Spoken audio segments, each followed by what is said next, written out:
Hello guys, we are back again with a new episode and welcome back to our We Are Not Funny podcasts, and I'm here with my friend Manu Emmanuel and it's your boy Joshua. So Leo, it's another week, another day. We are here to discuss a new topic today, and the topic is childhood events that will live rent free in your mind. That's good. Yeah. The other week tulikuwa tumeongea kuhusu high school events. So today we don't limit. Hatujaweka limits.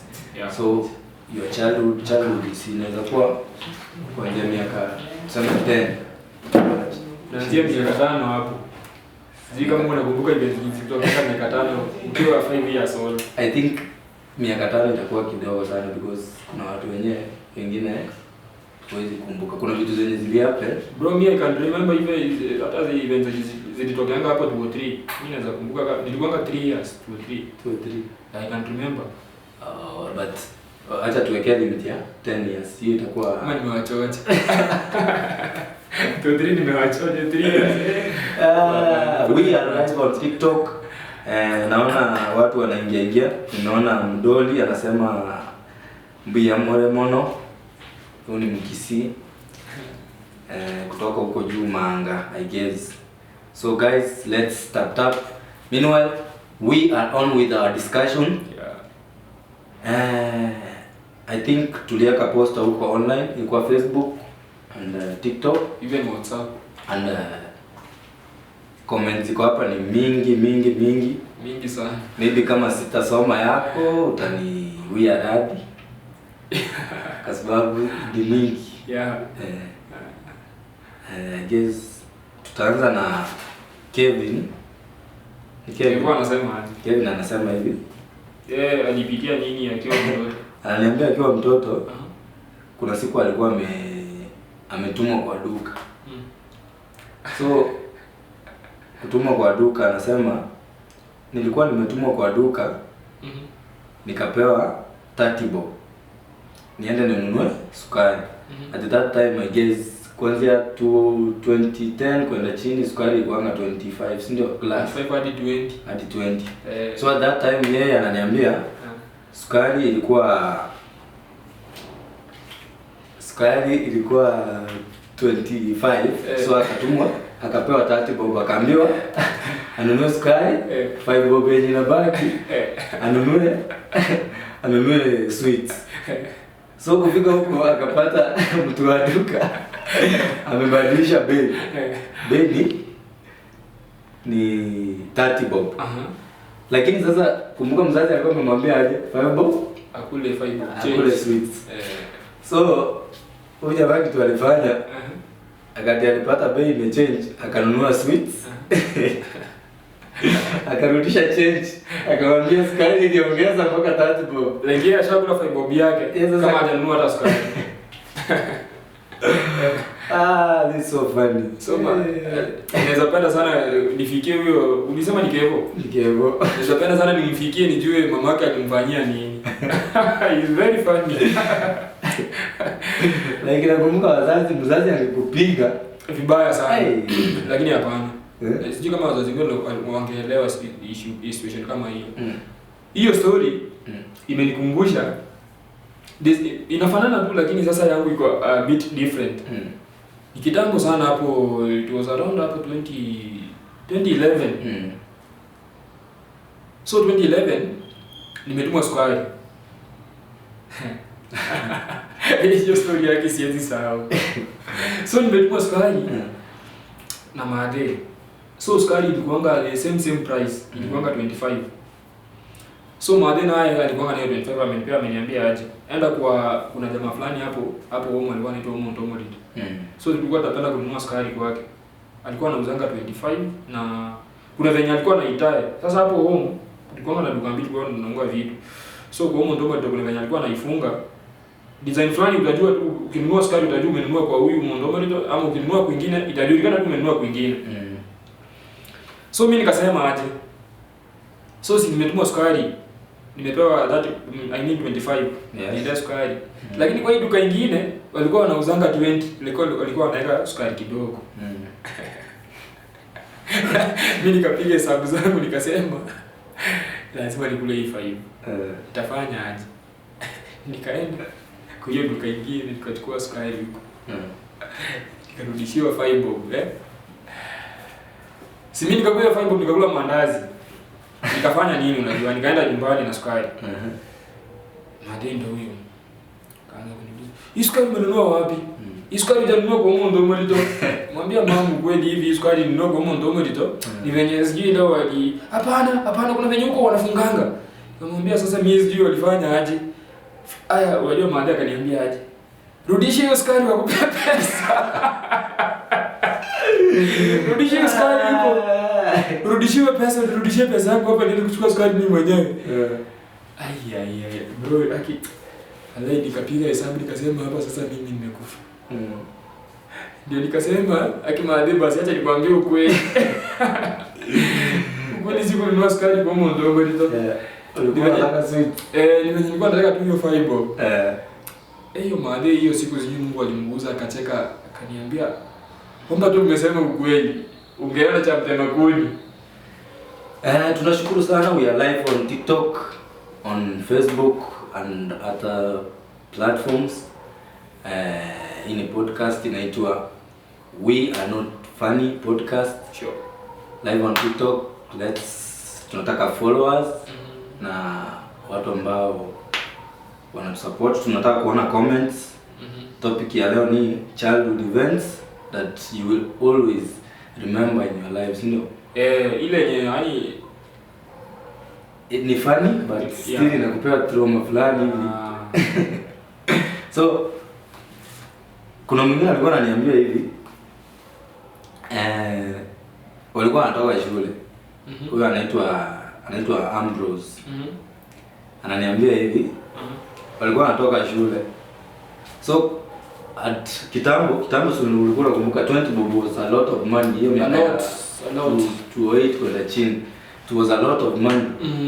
So huyo jamaa walikuwa wanatoka shule na rafiki zake. Kuna hizi tulikuwa tunaziita bano, hizo hizo bano za kucheza hizo. So huyo jamaa kutoka shule hizo mapano walikuwa nazo mingi. Huyo jamaa akamwambia akampea ka test kidogo, akamwekea 20 bob chini. Sasa akamwambia atairusha juu. Arusha hiyo banyo juu. Unajua ile kitu ilikuwa ngumu alafu kanakaa hivi. Kulikuwa na mimi, kulikuwa na chuma na kuna ile ya chuma sasa yenye ilikuwa hiyo ya glass sasa tena ile ya chuma. Ile ya glass yenye ilikuwa na tukala ndani. So akairusha juu ikaenda. Akamwambia kipiga ile achukue ile 20 bob. Lakini jamaa mfanyia vibaya. So akamwambia atairusha juu na alirusha bena na explain alirusha mbali. So alirusha mbali akamwambia kigonga aende achukue ile 20 bob. Jamaa kumbe ni kichomaji. Huyu akugonga hadi ni kichomaji. Sasa yule alikuwa nadhani haizi gonga hivi. Juu ile nayo ingekuumiza. So jamaa karusha juu ikaenda. Kwenda kurudi ule jamaa alipiga head. Kupiga head. Yule mwingine alifanya nini? Jamaa alibeba 20 bob yake. Akaishia. Na jamaa alipiga huko anauliza ni nini mbaya. Hapa hivi kuna kitu ka round. Mama kanashangaa na mtoto wangu ni nini mbaya. Akamwambia aligonga chini. Unajua ile time ulikuwa unapeana excuse. Hata mzazi tu anaona mtu amenidanganya lakini huwezi sema ukweli. Mzazi anaona tu umenidanganya lakini acha tu ikae hiyo. Hata sijui nini ilikuanga shida ya sisi kusema ukweli, especially kwa event ya kuumia. Unapata mzee ulikuwa unacheza futa. Tulikuwa tunachezanga barefoot. Na field zetu zilikuanga za mawe. Especially za primary schools mingi field zao zilikuanga mbaya. So kitambo unajua tu kuanga na viatu. Bado tunachezanga kama hata kama ulikuwa na viatu lazima utoe viatu ndio ucheze juu. Hata mwenyewe angekubali kwanza ucheze na viatu. Kwa unamaliza ile uzi. Na utaharibu ball. Ama utavunja wengine. Sasa venye unacheza barefoot unapata umegongelea chini kidole imeumia. Ukienda kuulizwa nyumbani, nini ilifanikia mguu yako? Sasa imagine wewe unadanganya mzazi na mzazi anajua tu shule umevaa viatu. Sasa unaanza kudanganya, unatoa excuse zingine. Sijui mbona tulikuwa tunadanganya wazazi especially kwa mambo ya kuumia. Unampea another reason. Ukweli ni ule uliumia design nyingine. Unaona? Yaani injato ungesema ukweli. Unajua at some point kuna mahali mzazi pia unaogopa juu ukimwambia ukweli uko sure atakuchapa kweli atakuchapa. You know our parents were very funny. So you want to lie, lazima ungedanganya. Sijui mbona ulikuwa allergic na ukweli. Bana. Na wazazi wetu pia hapo mnaweza comment mtuambie wewe were you allergic with being told the truth. Like unajua tu ukisema tu hapa nikisema tu mimi nilikuwa mahali fulani. Hapa nitakula 90. Hapo wazazi wengine angekupiga. Ile time mwanzo tulikuwa na nyumba za mchanga hizi za nini? Mzazi anakushika hedi na kukuta. Kwanza mamangu angekuua. Mamangu bana, unajua kwa nini mamangu angenichapia mwiko hadi ivunjike ndio niache. Deep long mom. Mimi nakumbuka akinishika hivi vizuri, angefunga mlango. Kwanza mimi I remember nikiwa mtoto mamangu hiyo siku yenye anajua atanichapa. Juu mamangu ni yule mtu alikuwa anaekanisha makosa. So, nilifanya kosa fulani. Kwa ni ngoja bro. Ni kama wazazi wote walikuwa wanafanana. Sasa hiyo siku atamejua amenunua aidha mayai. Juu hiyo ndio itanileta. Ama samaki. Ama maziwa. Kuna vitu fulani tulikuwa tunapenda tukiwa watoto. So ama nyama. Hiyo anasema anajua tu huwezi hepa. Hiyo ni kitu tulikuwa tunaona once for a while. So mzazi akinunua hivi anajua hii lazima huyu jamaa lazima atakuja kukula. Sasa huko mahali nimekaa huko kwa caution hivi ya kiti. Hapo ndio kiboko yangu iko. So hiyo time nikijua nimekosa ninakuja tu ninakaa nakula mbio ndio nimalize haraka. Sasa nimekula mbio na time ile time naenda kutoka hivi ananiambia ngoja tulia kwanza. Anafunga mlango. Sasa najua hapa kimeumana. Hapa siwezi yote. Na mzazi hizi kutetea. Hiyo ilikuwa funny kabisa. Mzazi wako hizi kutetea. Hapo nakumbuka mtu anaweza kusaidia hapo ni grandmom peke yake.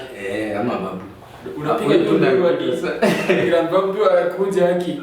Huyo ndiye anaweza kuokoa hapo. Ilikuwa funny. Manze. Na tukapitianga lakini yenye nakumbuka sasa yenye ilikuwa nimaliza kabisa yenye nakumbuka saa hii nacheka. Kitambo maadhi akikwambia uende jikoni hii kuingiza kuni ndani.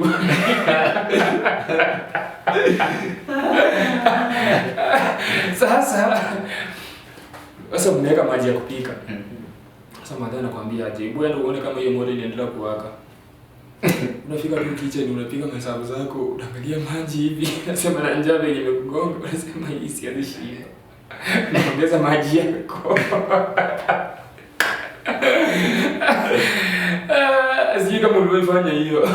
Hiyo ongeza maji ukiambiwa enda uangalie hapo ina. Sasa tuseme kwanza ile time ilikuwa ile time mfika aidha umeona. Unajua kuna ile chakula yenye ulikuwa unaona mboga yenyewe. Ile lazima niweke ukali. Na kwa sababu unajua sisi watoto by the way tulikuwa tunapenda kucheza sana. So unapata umerudi uko njaa. Ulienda kama saa 5. Saa 5 unakuja saa 2 ya usiku. Sasa unaenda kuangalia kwa meko madhe ameweka maji kidogo. Ndio tunasema hivi hapa nayo. Hapo inabidi tuniongeze kidogo. Ama unapata mmetangulia kupika mboga. Alafu mahali anatuma kitchen. Ama mko na mahali kitchen mnapika, mshapika sasa yeye ameendea kitu amekuacha kitchen. shapika mboga. Kuna ule ukurutu tukuanga nayo unasema acha nionje haraka haraka. Unatoa kama ni kanyama ulikuwa umepika. Unachukua nyama unaweka kwa mdomo. Sasa before utafuna umalize umeze. Biashara. Sasa unatoa ile nyama tena kwa mdomo unatupa kwa mengo brother. Mtoto lakini nilikuanga kitu mbaya sana. Very funny. Very funny. Like unarudisha tena kwa sufuria. Ilikuwa natupanga kwa moto. Sasa shida iko upate dume ile time tulikuwa tunapika. Ndio ugali kwanza. Ndio alafu mboga ama maybe ulikuwa una nini ishike moto kidogo. Sasa kidogo hivi unaenda kutoa tu ugali kidogo hivi. Ndio ndio unataka kushika mboga umeshika kifuniko ya mboga. Hadi mboga ifanye nini? Baadaye anakuja. Nikutuma kitano mmoja. Nimepata point yako. Aje umedelay kidogo umedelay. Manze, hebu leta comments zenu nyinyi mliwahi pitia nini? Mliwahi pitia nini? Juu sisi zetu nazo, mimi nakumbuka it was very traumatizing. Yeah. So the best moment pia ilikuwa kuvua samaki. Wow, yeah. Nakumbuka hiyo. So it was like mimi naita a very good moment. Ni good moment lakini kumalizia. Okay, wewe sema kwanza venye pati yako venye ni kwanga good moment. Alafu nitakwambia kitu venye ni kwanga saa zingine nilikuwa naona inatuleta pamoja, unaona? Yeah. Most of the time because like tu vijana wote kwa hiyo kijiji. Tungeenda kutafuta hizo pilipili, hizo dawa sasa ya kuenda kulewesha samaki. So tunaenda tu kwa streams wote. Wengine wameweka neti ya kulikuwa na hizi neti za nakumbuka. Hizo ndio tulikuwa tunatumia. So unaona tu wazee wote wameweka hapo hivyo tunachukua. Sasa shida ilikuwa wewe hujashika samaki. So ukirudi home unaweza ulienda kufanya nini kuvua samaki? Wewe una juu kuna wazee walikuwa wakubwa bigi, walikuwa wanajua kushika juu tulikuwa wengine tulikuwa tunashika na mikono. Alafu pengine ungeshika hata upate umeshika vitu zingine hata hujaiona. Ilikuwa very nice. Sasa hiyo party ilikuwanga mbaya. Mshamaliza kushika samaki. Sasa ni time ya kurudi kwa nyumba. Maybe wewe sasa ulikuwa umetumwa uende kutafuta kuni. Unapata umevua samaki hadi masaa imeisha. Unarudi kwa nyumba kama hauna kuni. Sasa unajua tena ndio ushike samaki lazima uingie kwa ile maji chafu ndani. Guess what, ukishatoka kwa hiyo maji najua imekugonga kidogo ukikauka. Unaparara wakati tabia sababu. Sasa hapa shida ni rudi sasa kwa nyumba umeparara. Unashangaa utaelezea mzazi, utamwambia nini? Sasa unajua ile shida ile kitu ilikuwa na evidence. Evidence imeweka peke yake ni evidence. Wewe jipaka mate. Yes, lazima ujaribu kujipaka mate lakini hapo sasa ninakuwa wazi. Kisha kama hapo ndio inakuwa wazi kabisa. Sasa unakaa white vitu zingine zinakaa. Nakumbuka niliwaenda tulikuwa tuna ile yenye mnaenda kwa tuseme kwa kina mamako kwa shosh kuona hao ma relatives. Yeah. So siku moja tumeenda usiku. Sijui lakini tukiwa wadogo sijui tulikuwa na akili gani. So kuna ile watoto mko jovyo hivi mnacheka. So sisi tumeenda kuosha miguu nje. Sijui vile niliosha nikaosha mguu mmoja. Bali ilikuwa na haraka ya kwenda sijui kuwatch hiyo time tulikuwa na TV. Ile time yetu TV kuipata maybe mahali fulani. Sasa mimi nimeingia kwa nyumba na shangaa au makazini zangu wanacheka. Yote unajua sasa tuliambiwa tuache miguu ndio tuende kukula. Sasa ni kwa shoshi. Ndio tuende kukula, so time ya kukula vile. Sijui sana nilikuwa na haraka ya kwenda kukula ama nini, lakini I guess niyo haraka ya ile lakini ni kwanga utoto. So mimi nafika kwa nyumba naona tu makazi zangu, unajua sasa mjazoeana hizi kuambia. Kuangalia hivi, wananiangalia wanacheka. Na mimi kuangalia mguu mmoja, kumbe mguu mmoja iko na matope.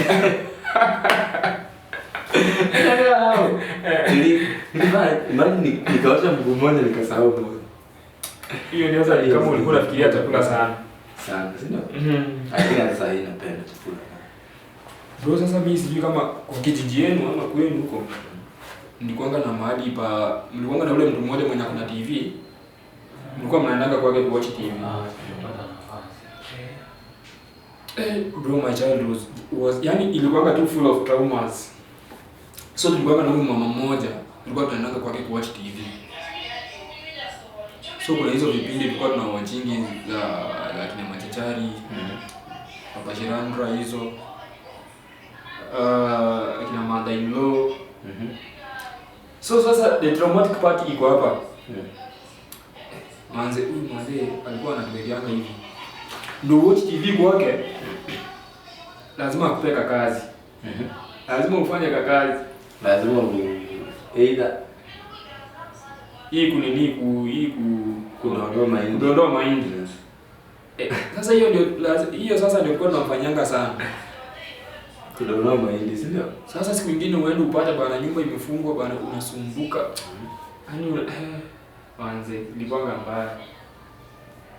Like unajua ile kwanza nakumbuka kuna time yenyewe kwa wale watu walikuwa na TV.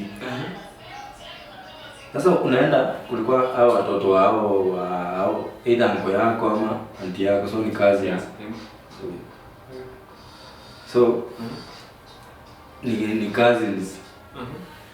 Umekaa huko hivi, mnaenda mnapata nyumba iliyooshwa mapema. Alafu so watoto wako kwa nyumba. Sasa the baddest thing unapata walikuwa wameweka DJ Afro. Then sasa ule mtoto ako kwa nyumba ni rafiki yako, yes. Lakini anakuambia aje zili. Ati hamwezi ingia kwa nyumba, mami alikataa. Alikuwa the funny thing wameweka DJ Afro na unakumbuka anapenda DJ Afro. Unasikia uwe mtu. Katoto kanakwambia mami alisema hapa hakuna mtu kuingia, tulikuwa tumeosha nyumba. Unajaribu kumbembeleza. Namwambia mimi mami alikataa.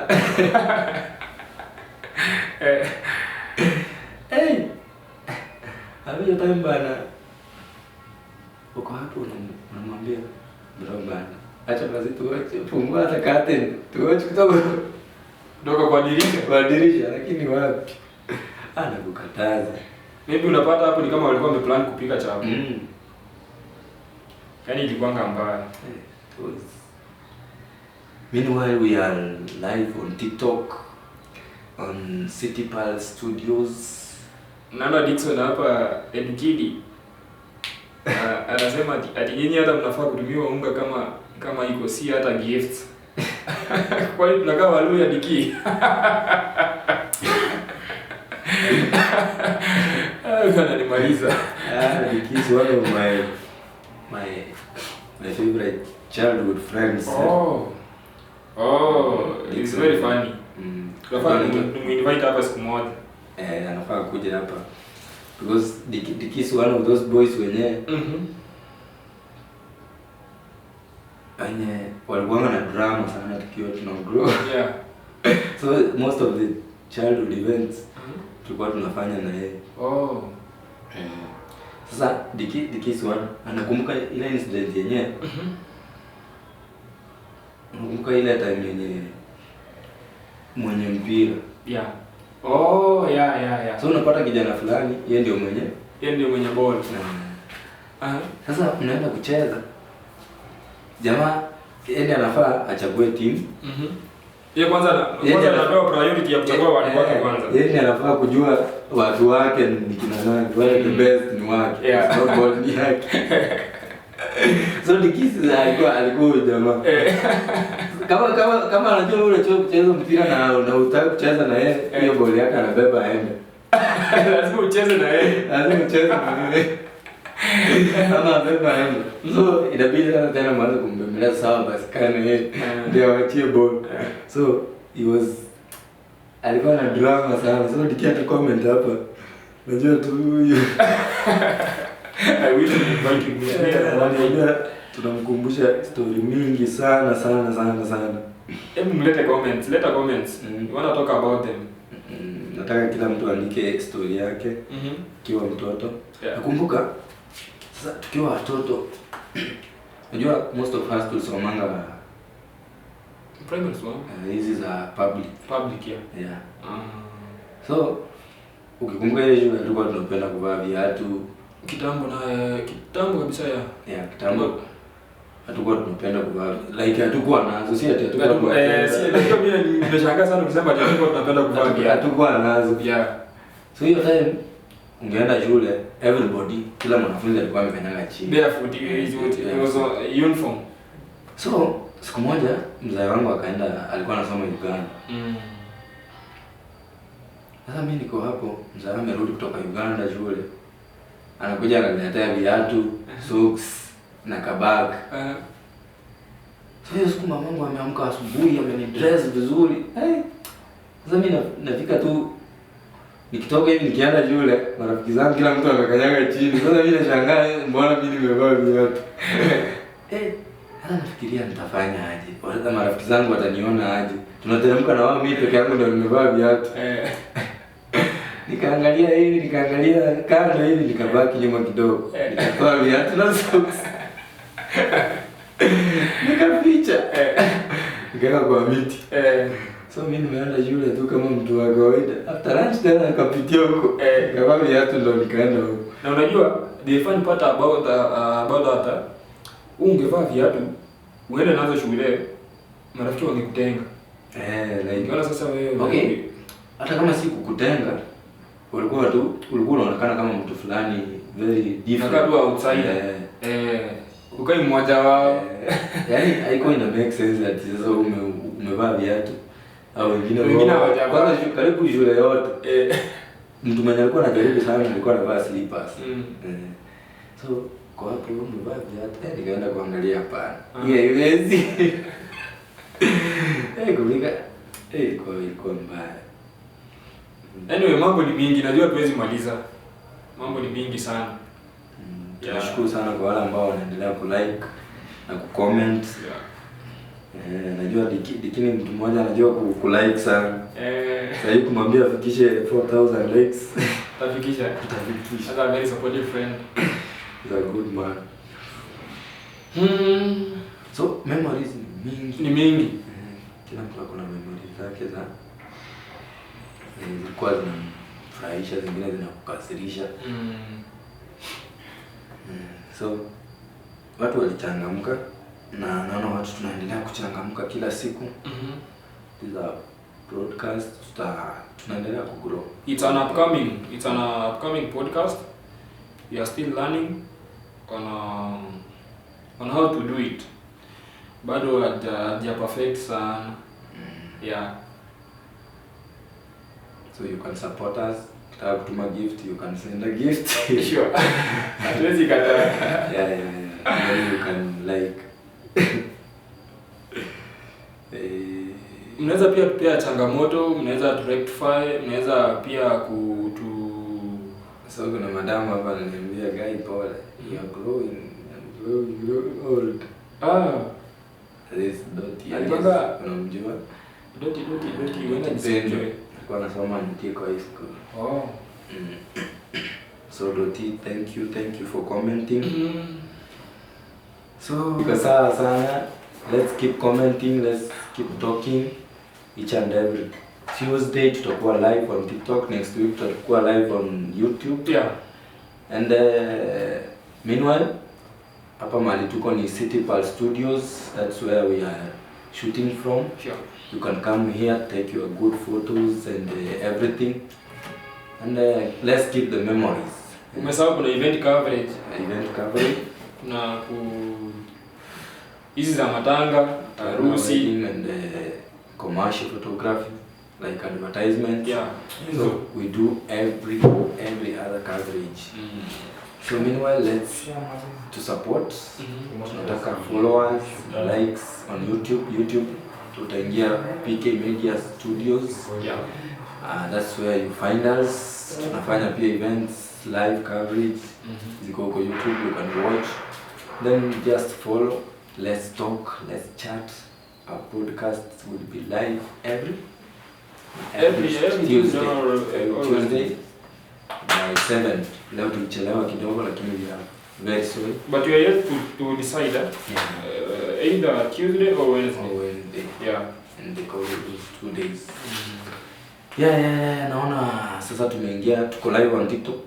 You can talk to us. Meanwhile. Ni mbaya. Ni sawa tu. Anyway, let's meet on next week on Tuesday. Kwa leo tutamalizia hapo. Takafunga hapo. Talikunja jambo. Thank you for listening. Thank you for talking to us. Thank you for your comments, for the gifts on TikTok, on YouTube. Thank you for your comments. And we will not forget to appreciate you. Meanwhile, come for photos. Nilisema mtu atakuwa na the best comment, tutampea picha moja, so you can contact or text me. Yeah. And we shall talk. Thank you for listening. Thank you for following. Don't forget, our podcast name is We Are Not Funny. We Are Not Funny. I guess we are not funny. Just talking about real events. Thank you. God bless you.